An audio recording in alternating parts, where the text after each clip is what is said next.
Now, hello all and welcome back to the channel. In this video, we're going to talk about IR35. What is IR35? What is the term inside IR35 and outside IR35? And how does it affect us, composite industry, composite laminators and trimmers? I'm also known as English Dave. I'm a composite laminator currently working in the Formula One industry. If you're a composite laminator or a trimmer, don't forget to let me know in the comments below, and let's build an industry of composite laminators and trimmers around the UK and around Europe. So anyway, let's head into this video. If you've been contracting around the UK and around Europe, in fact, you've probably heard the term IR35. Now, this is a term used in every single industry, and IR35 is something. It's a policy introduced by the UK government alongside working with the HMRC in order to essentially get more tax from contractors and entrepreneurs and risk takers. Now, since 2021, the IR35 rules have hugely changed, meaning before most of Formula One teams and most of composite companies were outside of IR35, especially in the UK, since 7, now 8, including Cadillac, out of 10 Formula One teams are based in the UK. So, therefore, that meant that before 2021, there was actually an advantage to being a contractor and taking risks and not having, your holiday pay and not having your sick pay. However, you would have some sort of tax breaks and some sort of advantages to being a contractor, being an entrepreneur and a risk taker. Since 2021, most of Formula One teams are now based inside IR35, meaning you are essentially the same permanent PAYE employee as most of other people directly employed by Formula One teams.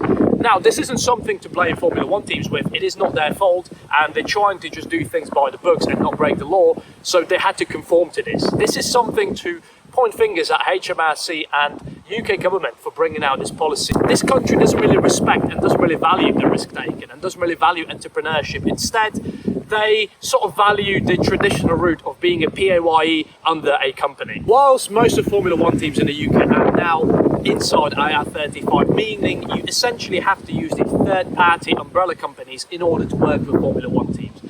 Third-party umbrella companies essentially act as a third party between a contractor and a Formula One team, rather than if you were directly employed by a Formula One team and being under their PAYE, right?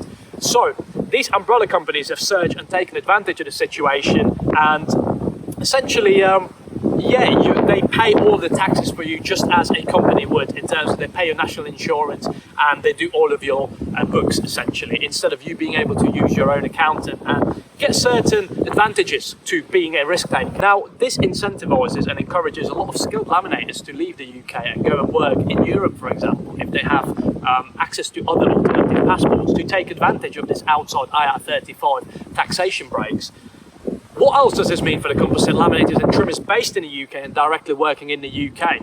Now, essentially, this means that there is no real advantage to being a contractor working for Formula One team, especially when you're inside IR35, and you might as well become a permanent PAYE employee, because at least you get the advantages of essentially sick pay and holiday pay, because you don't really have that and you don't really get many advantages as a contractor nowadays in the UK. And it's a big shame, because essentially what this tells us is that the policies introduced by the government don't really encourage and they don't really value risk takers and entrepreneurs around this country, and they're taking away rights from them essentially, which is hugely disadvantageous to the future of this economy and small businesses being set up. What else does this mean for the composite laminating and trimming industry? This means that the quick turnaround of certain composite companies, which for example have little projects, R&D projects with road cars being introduced and having to have a certain amount of laminators and trimmers being employed for a 6-month period, is now a lot slower when it comes to onboarding, and it's a lot more costly and a lot less advantageous to the contractors for taking these 3- and 6-month contracts. Build seasons, right? As you probably know yourself, from essentially autumn until spring of next year, basically, the build season begins. And that means when Formula One teams build the cars for the next season, usually this requires a hell of a lot more people for Formula One teams, a hell of a lot more contractors to come and get onboarded, which now is going to be a lot trickier. It's going to be a lot harder for Formula One teams to get these laminators, because instead they're now going to be punished for being contractors by the government, by the HMRC, rather than being rewarded for taking these risks and not taking advantages of the security of PAYE position. So just to break it down, inside of IR35 means you have essentially the exact same responsibilities of paying the exact same tax and national insurance as a permanent PAYE employees, whilst being at a disadvantage for not having sick pay or holiday pay. And being outside of IR35 means that it still works on the same old traditional trajectory of having your own accountant, doing your own taxes, and having some initiative and some advantages to being a risk taker and an entrepreneur in this world of composite laminating and trimming.